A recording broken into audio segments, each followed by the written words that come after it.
વલસાડમાં સિટી બસના ડ્રાઈવરોની બબાલમાં city bus સેવા ખોરવાઈ ગઈ। દારૂના નશામાં આવેલા બસના 2 ડ્રાઈવરોએ ધમાલ મચાવી હતી।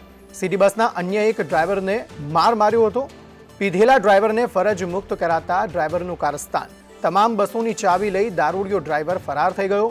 કલાકો સુધી સિટી બસ સેવા ખોરવાઈ ગઈ। સિટી બસ સેવા સંચાલકે વલસાડ પોલીસ સ્ટેશનમાં જાણ કરી હતી। ડ્રાઈવર હતા બસ નંબર 7 નો ડ્રાઈવર સુયોગ કરીને નામ છે, સરદાર હાઇટ્સમાં રહે છે અને એક જતીનભાઈ કરીને છે। પહેલાં આવતો, અત્યારે નથી આવતો। કાલે બંને દારૂ પી અને આવેલા હતા, બબાલ કરેલી હતી અને બસ નંબર 4 નો ડ્રાઈવર છે જીતુભાઈ, એમને મારેલા હતા એને સાંજે। પછી બધા ગેસ પુરાવીને બસ રાખી દીધી અને ઘરે જતા રહ્યા હતા। એને મારેલો છે 4 નંબરના ડ્રાઈવરને। પછી સાંજે આવી અને બધી બસની ચાવી લઈ અને ઘરે જતો રહ્યો છે।